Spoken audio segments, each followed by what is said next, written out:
sebenarnya kita ketahui bahwasanya dampak dari pembabatan hutan itu sangat besar loh Kak, kalau tidak dibarengi dengan reboisasi ulang.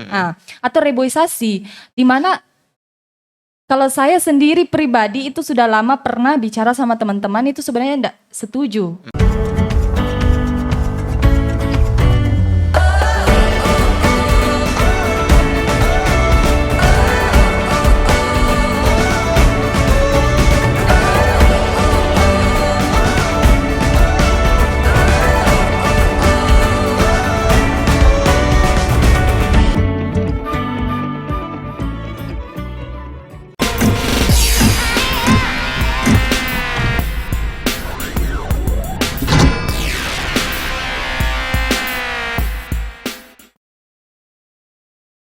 Terima kasih, kembali lagi bersama saya Burhan SJ di Not Podcast.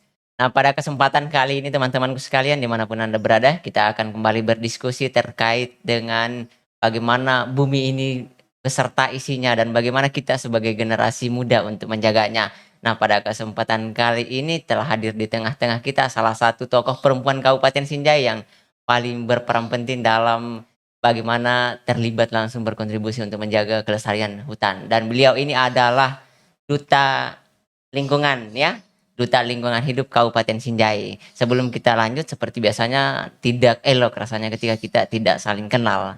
Karena itu saya persilahkan kepada beliau untuk memperkenalkan diri sekaligus sedikit bercerita tentang latar belakang hidupnya. Silahkan. Baik, terima kasih sebelumnya atas pengantarnya juga yang sangat luar biasa. Jadi saya pribadi atas nama Nita Amalia, saya merupakan salah satu mahasiswa yang berada di Institut Agama Islam Muhammadiyah Sinjai. Mengenai latar belakang saya sendiri lahir di Tegal. Jadi ceritanya itu saya bukan asli orang Bugis. Jadi saya asli orang Tegal di Jawa. Kemudian Tegal 11 Juni 2001. Kemudian untuk latar belakang saya sendiri, saya pernah ikut Paski 2018. Di Tegal, Bapak orang Tegal atau Ibu? Enggak, ceritanya ibu yang orang Tegal, bapak orang Bugis, ketemu di Kalimantan, menikah, dapatlah saya, kakak-kakak saya. Anda ini adalah hasil asimilasi ya, perkawinan antara orang Bugis dengan Tegal, jadinya luar biasa ternyata ya. Bajabu. Oke, silakan. Latar belakang tadi, perjalanan karirnya. Jadi saya pernah ikut Paski 2018 di Kabupaten Sinjai. Terus untuk yang lainnya itu ada Anak Darah Burane, kemudian Duta Lingkungan, kemudian paling terakhir saya ikut kontes ajang pemilihan Putri Muslimah Kampus, dan alhamdulillah juara 2. Juara 2, luar biasa sekali. Sedikit juga mungkin teman-teman ingin tahu, Nita, siapa nama panggilannya? Nitam, Kak. Nitam ya. Iya. Nitam ini dari SD, SMP, SMA sampai kuliah bagaimana perjalanannya? Ya, jadi kalau dibilang perjalanan mungkin panjang Dikadi, tapi kalau misal mengenai SD itu sampai kelas 2 saya di Jawa. Tapi pas naik mau semester 2 kelas 2 pindah ke sini, jadi tahun 2009 sudah ada di sini, SD di 177 Topisi. Lanjut di SMP 2 Sinjai Tengah. Nah, pas SMP itu saya di situ saya merasa banyak mau ikut prestasinya di SMP, memulai prestasi di SMP, mulai masuk anggota Musrembang kan, forum anak, tapi kemudian diperkuat di lomba puisi. Kebetulan waktu itu juara 1, terus tidak lama mungkin guru bilang, bagaimana kalau ini yang ikut lagi lomba puisi, di situ banyak mengikuti lomba puisi, lomba bercerita dan lain sebagainya. Jadi Anda pernah lomba puisi? Iya, pernah. Saya suka perempuan-perempuan yang pintar buat puisi. Oke, selanjutnya. Lalu Anda SMA di mana? SMA 1 Sinjai Utara. SMA 1. Iya. Lalu termotivasi kuliah di Sinjai? Sebenarnya kalau mau diceritakan itu sebelum mau masuk kuliah di IAIN Sinjai, sebenarnya pernah mendaftar, waktu itu bersikuat daftar jadi koat. Tapi mungkin belum rezeki, jadi ya kemudian daftar lagi di salah satu kampus di Makassar, cuma ya begitu, akhirnya memutuskan untuk masuk di TBI yang ada di IAIN Sinjai. Kebetulan tertarik juga sama jurusannya, tadris bahasa Inggris. Bahasa Inggris. Iya. Keren sekali. Sekarang semester berapa? Alhamdulillah sekarang sudah semester 6. Sudah semester 6. Dengan umur berapa? Umur 20 tahun. 20 tahun ya. Di umur 20 tahun dengan pencapaian karir tadi apa? Pernah jadi lomba dari SMP, pernah satu lomba puisi, pernah di Paski, pernah duta muslimah dan anak darah burane ya, kayak begitu. Waktu ikut duta muslimah juara 2. Iya, juara Luar 2. biasa sekali. Kalau duta lingkungan bagaimana ceritanya sampai jadi duta lingkungan hidup? Ya, jadi awal mula ikut duta lingkungan itu sebenarnya rekomendasi dari dosen. Ya. Ceritanya itu lagi sore ini tiba-tiba dapat telepon. Ditanya, "Nitam, bisa ikut kah? Bisa bikin karya kah?" Terus gue bilang, "Mem," kan panggilnya Mem, kalau karya kayaknya saya bukan ke orang yang suka untuk kerajinan tangan itu ndak bisa." Bilang, "Oh ya, tapi kan kuat Jaki di intelektual." Di situ, "Ndak apa-apa, gas saja. Kebetulan ini ada pemilihan duta lingkungan. Butuh ini perwakilan dari FTIK kan? Iya. Butuh dari perwakilan dari FTIK untuk bisa ikut seleksinya duta lingkungan." Alhasil lama akhirnya disetujui. Kemudian ikut. Pas pertengahan itu sempat mau menyerah karena banyak juga teman yang menyerah di situ, tapi alhamdulillah kita gelut itu, kita gas saja, intinya kita gas saja. Alhamdulillahnya dapat juara 2. Tapi apa syarat-syarat untuk masuk dan juara sebagai duta lingkungan? Sebenarnya itu dari sikap, daripada itu pemilihan dari duta lingkungan itu sendiri, sebenarnya yang dinilai itu dari misalnya tidak terlambat, ketepatan waktunya, bagaimana etikanya seorang duta, kemudian intelektualnya, yang paling penting juga intelektualnya Kak. Iya, intelektual. Karena kalau misal cuma kayak tong kosong, misal kayak pemuda, kita ini merasa diri kita ini pemuda, tapi kok pikiran kita tidak ada begitu, maksudnya tidak ada tujuan, tidak ada bagaimana yang akan mengembangkan kreativitas diri kita begitu. Nah, kalau di duta lingkungan itu dia bagaimana? Dia setelah misalnya Anda kan juara berapa tuh? Juara 2 Kak. Juara 2 duta lingkungan. Iya. Duta lingkungan. Itu setelah itu apakah dia masuk dalam punya target tersendiri atau setelah itu ada program-program berkelanjutan? Atau masa duta ini berakhir, ada masa ini ya? Tidak Kak, sebenarnya ini kita selalu Jaki punya program-program. Kemarin itu sempat sudah ada yang bersama-sama bekerja sama dengan duta lingkungan, dinas lingkungan hidup, itu untuk melakukan pencabutan paku yang ada di pohon-pohon. Iya. Karena itu merupakan salah satu bentuk daripada kepedulian kita terhadap lingkungan. Iya. Jadi itu paku-paku itu yang di Jalan Porosinjai, yang caleg-caleg yang tidak bertanggung jawab itu, yang kita, paku tidak bertanggung jawab memang. Oke, kan sebagai duta lingkungan ya, saya juga sebenarnya pegiat lingkungan juga bukan, tetapi saya suka sekali diskusi tentang lingkungan. Saya suka sekali baca referensian tentang lingkungan. Dan saya ketika misalnya menyebut kata lingkungan, ada 2 tokoh perempuan yang paling saya ingat. Pertama namanya Seven Suzuki, seorang perempuan pada saat itu umur 14 tahun kurang lebih. Itu pada tahun 92 itu mampu mengumpulkan uang sama 5 orang temannya hanya untuk terbang sejauh 5 mil ke PBB untuk menyampaikan tentang kerusakan hutan, kerusakan lingkungan dan perubahan iklim yang terjadi di PBB. Namanya Seven Suzuki, perempuan. Kemudian belakangan ini tahun 2018 itu saya teringat dengan sosok perempuan umur 16 tahun namanya Greta Thunberg. Itu adalah seorang perempuan yang mogok sekolah kurang lebih 1 tahun depan gedung parlemen Swedia, menenteng spanduk yang ditulis tangannya terkait dengan penolakan perubahan iklim. Dan akibat dari aksinya itu menyita perhatian dunia. Dan pada saat itu terakhir di tahun 2018 itu dia berhasil menggerakkan kurang lebih 105 negara di seluruh dunia untuk melawan perubahan iklim. Khususnya misalnya di Indonesia. Di Indonesia ini kan kita kenal dengan negara yang penyuplai oksigen terbesar ke dunia, kan begitu. Ditambah dengan misalnya saat ini begitu giatnya pemerintah untuk melakukan konservasi, di lain sisi misalnya banyaknya investasi yang melakukan eksploitasi alam. Bagaimana sosok Nita melihat fenomena yang terjadi di dunia, demikian juga di Indonesia terkait dengan lingkungan. Ya, baik. Kalau terkait dengan lingkungan, sebenarnya akhir-akhir ini tuh sudah ramai dibicarakan terkait isu lingkungan atau isu perubahan iklim yang sangat ekstrim di Kadi. Kemarin itu kan pada Hari Bumi 22 April kemarin, iya itu kan sudah ada. Saya sempat baca itu di Google Doodle telah menampilkan toh Kak, yang empat tempat yang memiliki perubahan iklim yang sangat ekstrim atau yang memiliki dampak daripada perubahan iklim.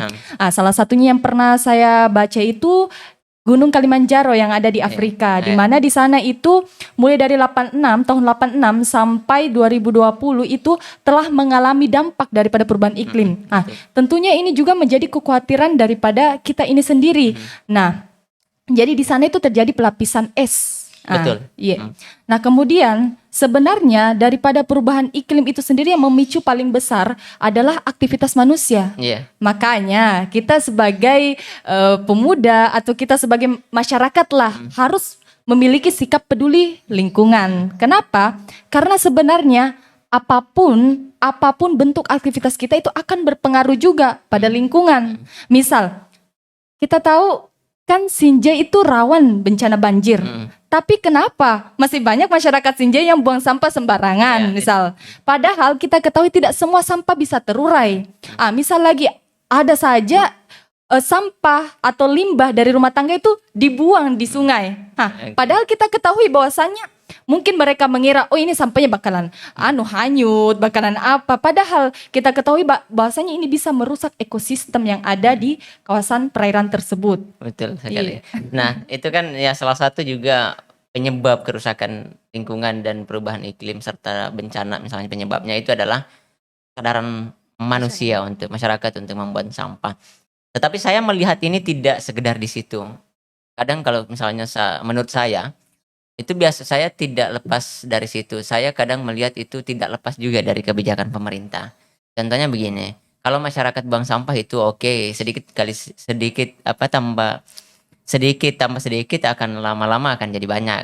Tetapi misalnya ketika kita melihat kebijakan-kebijakan pemerintah khususnya di Kabupaten Sinjai, misalnya pemerintah bupati memberikan izin untuk membabat hutan yang ada di Sinjai Borong, pemerintah kabupaten misalnya memberikan izin PLTA yang ada di Sinjai Barat, yang menurut saya itu bisa jadi merusak. Bagaimana menurut Anda?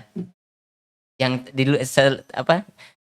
selain sampah masyarakat, bagaimana Anda melihat semacam aktivitas perusahaan-perusahaan kayak PLTA yang notabene-nya di sini telah mendapat legalitas izin dari pemerintah setempat, yang tentu merusak lingkungan mungkin. Ya, kalau saya mungkin mau ambil kasus yang di Sinjai Borong itu atau sendiri. Sinjai Barat juga ada PLTA. Iya. Yang di Sinjai Borong terkait pembabatan hutan di tadi untuk sarana katanya mau buka di situ camping, bukan? Perkemahan. Sebenarnya kita ketahui bahwasanya dampak dari pembabatan hutan itu sangat besar loh Kak, kalau tidak dibarengi dengan reboisasi ulang. Atau reboisasi, di mana kalau saya sendiri pribadi itu sudah lama pernah bicara sama teman-teman itu sebenarnya tidak setuju kalau ada pembabatan hutan. Kenapa? Karena kita ketahui bahwasanya ketika sekarang itu di Sinjai itu sendiri bahkan sudah jarang ditemui atau jumlah pohon atau apapun itu yang bisa penghijauan itu sudah berkurang. Makanya dampak daripada pembabatan hutan kita ketahui kan kalau misal seperti Sinjai Borong yang akan dibabat itu kan daerah dataran tinggi. Nah, otomatis ketika terjadi pembabatan hutan itu akan lebih memicu atau bisa lebih condong untuk mengarahkan ke bencana longsor. Selain itu bencana banjir juga akan terjadi. Makanya kalau saya pribadi itu tidak setuju. Tidak setuju ya. Luar biasa. Iya, kan ketika kita misalnya membahas tentang lingkungan. Saya pikir lingkungan sekarang adalah pembahasan global. Iya, karena misalnya ketika di Indonesia ini kan orang biasanya masih kadang terjebak pada teman-teman, khususnya misalnya teman-teman mahasiswa ya. Teman-teman mahasiswa itu kadang ketika kita jalan-jalan ke kampus itu mereka masih terjebak dalam pembahasan sosial, ekonomi, politik, hukum. Padahal ketika dunia hari ini sedang gencar-gencarnya membahas tentang environmental ethics, etika lingkungan, perubahan iklim. Karena saya pernah baca satu teori, mungkin tentu tahu, lingkungan tahu itu. satu teori yang disebut sebagai teori butterfly effect, ya kan gitu. Bahwa kepakan sayap kupu-kupu di hutan Amazon dapat menimbulkan badai di California. Dalam artian bahwa ketika misalnya ada perilaku buruk, ada perilaku kecil manusia yang berdampak negatif terhadap alam, itu sampai 10-15 tahun ke depan itu dapat menimbulkan bencana besar dalam kondisi tak linear. Kira-kira begitu. Apalagi misalnya kalau ada kayak perusahaan-perusahaan yang mengeksploitasi alam, dan tentunya di sini pemerintah sangat berperan penting kan, begitu. Tetapi bagaimana Anda melihat kepedulian pemerintah secara mendasar di Kabupaten Sinjai terhadap lingkungan? Berangkat dari pembahasan kita yang tadi. Berangkat daripada kalau kita berbicara tentang butterfly effect, sebenarnya itu sudah ada prediksi terkait jika perubahan iklim ini katanya tidak ditindaklanjuti, maka 20 tahun ke depan ini akan mengakibatkan hal yang tidak disangka-sangka dan efeknya itu sangat besar.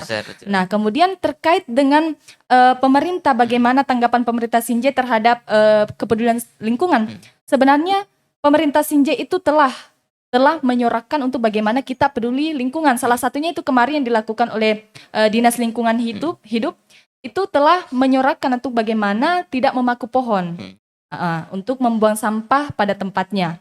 Nah, itu sebenarnya sudah menjadi bentuk daripada kepedulian pemerintah atau instansi yang ada di pemerintah untuk bagaimana cara kita ini bersama-sama melakukan aksi peduli lingkungan.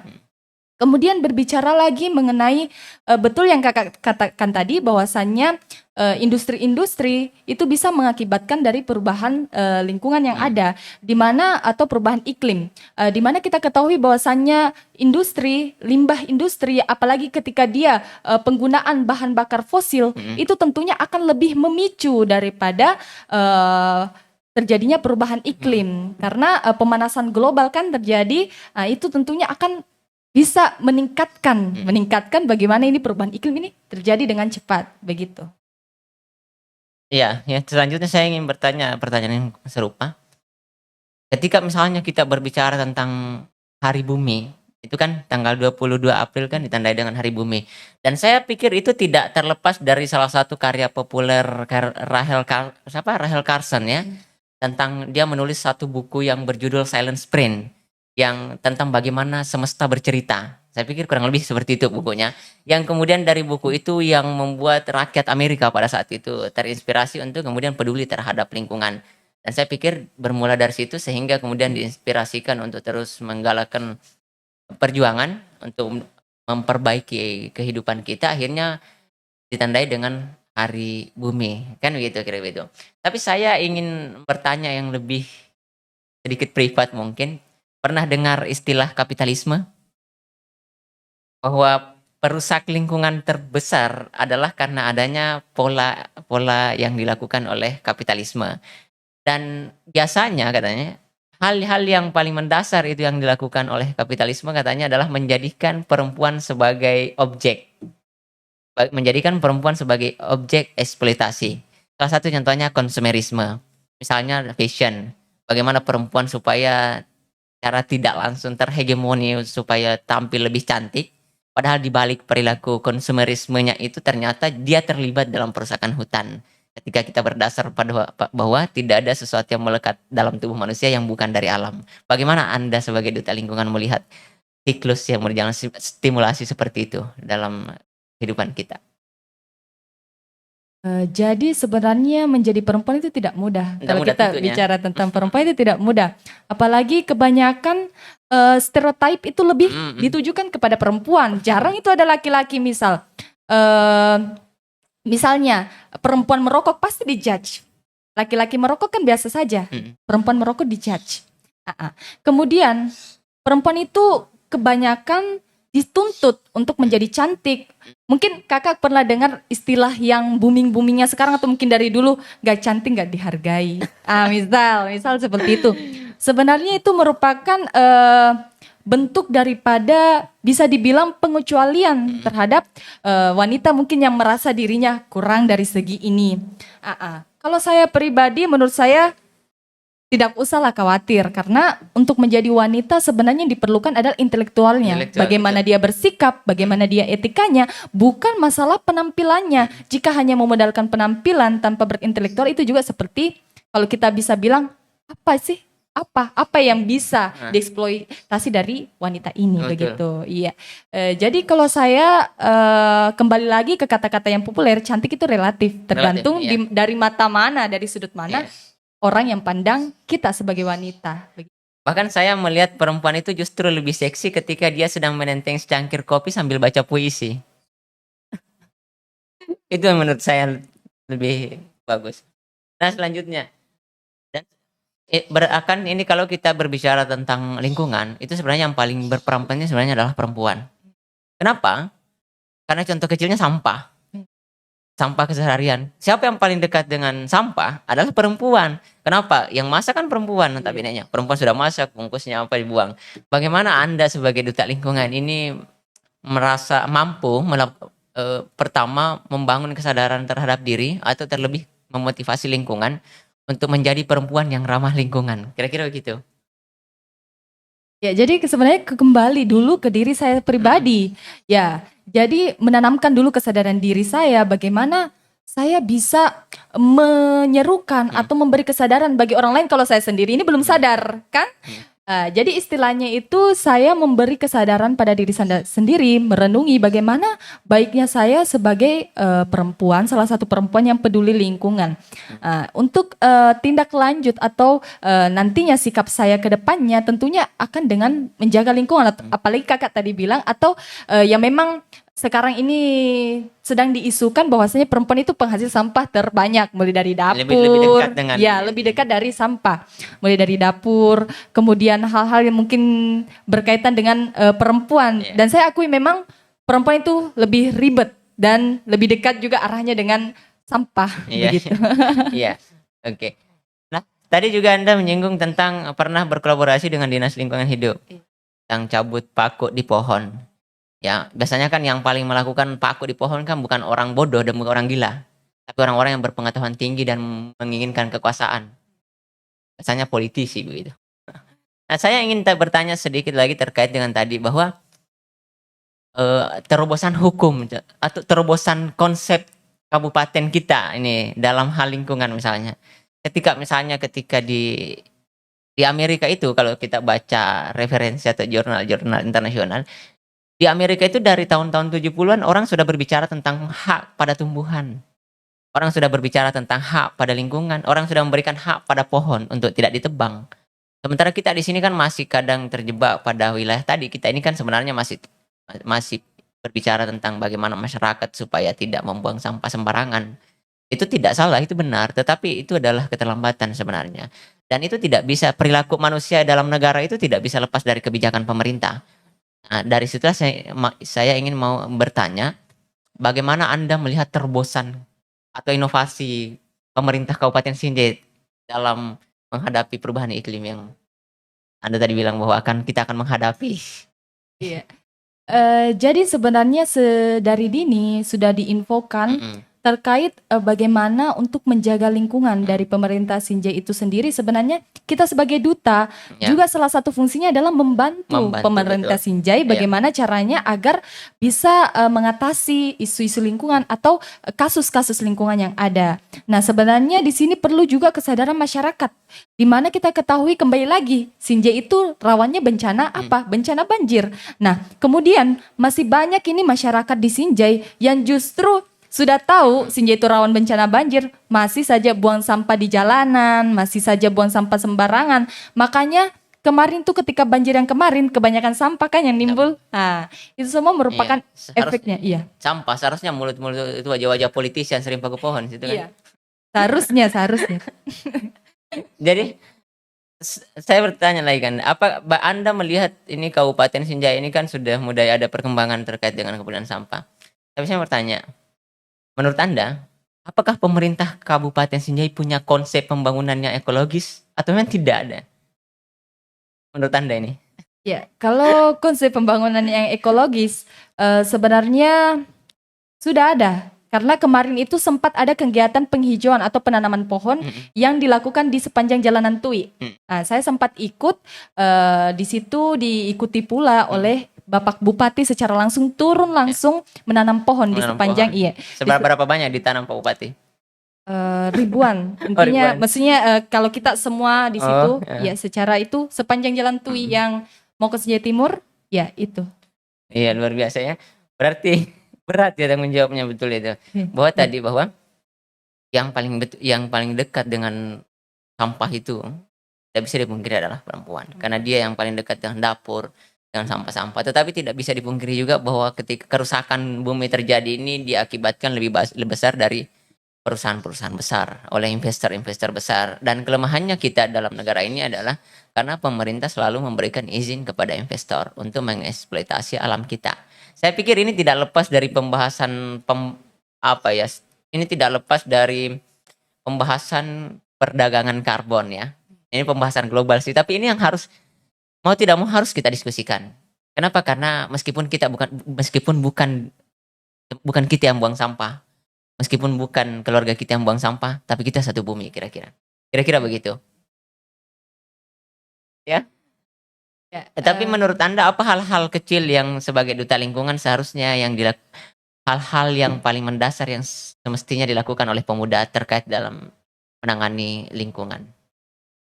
Jadi kalau terkait dengan peran pemuda, kembali lagi yang paling pertama adalah sadar diri atau menumbuhkan kesadaran dalam diri pribadi masing-masing. Kemudian yang kedua itu menyerukan atau tidak hanya kita dalam artian omongan saja, tapi dengan tindakan bagaimana tindakan dalam kepedulian kita terhadap lingkungan. Kemudian bisa mengajak orang lain untuk bagaimana atau memberi pemahaman atau bisa kita lakukan sosialisasi langsung bagaimana cara kita agar kita bisa memberikan pengertian kepada orang-orang bahwasannya ini kita tengah berada di isu-isu iklim yang sekarang ini sangat ekstrim.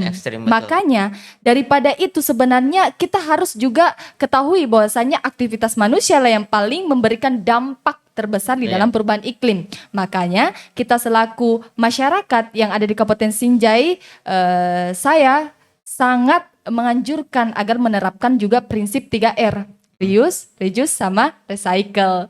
Ya, jadi sebenarnya itu yang paling penting juga dan melakukan pelestarian lingkungan. Yeah. Oke, dan saya ingin bertanya lagi terkait dengan kontradiksi yang tadi didiskusikan.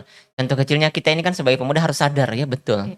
Tapi contohnya tadi, Anda kan pernah melakukan kolaborasi untuk mencabut paku di pohon. Yang notabene ketika kita jalan-jalan khususnya di Kabupaten Sinjai itu banyak spanduk-spanduk yang terpaku di pohon. Siapa punya spanduk? Ya politisi-politisi. Bagaimana Anda melihat itu? Politisi yang tentu punya pengetahuan konsep tentang pembangunan yang ekologis, tetapi justru kenapa gambarnya tertempel-tempel dan terpaku di pohon? Itu bertentangan dengan cara kampanye yang ekologis. Bagaimana Anda sebagai duta lingkungan melihat itu? Ya, sebenarnya bisa kita bilang orang berpendidikan tinggi atau memiliki jabatan tinggi belum tentu dia pintar secara nyata atau tidak mementingkan egonya. Dia justru bisa kita bilang terlalu mementingkan egonya sendiri. Kenapa? Karena pada dasarnya orang-orang yang seperti itu ketika kita sudah memberikan, kan kita sudah berikan info bahwasanya tidak boleh pohon dipaku. Namun tetap melakukan hal tersebut, kita bisa bilang dia oknum. Oknum ya? Iya, yang tidak bertanggung jawab. Padahal mereka tahu dia kan memiliki wawasan. Harusnya orang-orang tersebut itu harusnya kan memiliki wawasan yang lebih daripada masyarakat yang notabene mungkin itu. Harusnya mereka memiliki lebih lah ilmu. Oh, kalau saya lakukan ini sebenarnya tidak baik untuk lingkungan, tidak baik untuk pohon, dapat merusak bagaimana ini perkembangan pohon selanjutnya. Mungkin itu juga benarnya kata Pram. Semakin tinggi ilmu pengetahuan seseorang, semakin besar potensinya untuk merusak. Karena itulah katanya, sebagai orang terpelajar, berlaku adillah sejak dalam pikiran. Iya, saya pikir itu. Jadi ya cukup berat ya, karena kita kan sedang berada dalam satu zaman yang dalam kondisi lingkungan yang cukup ekstrim.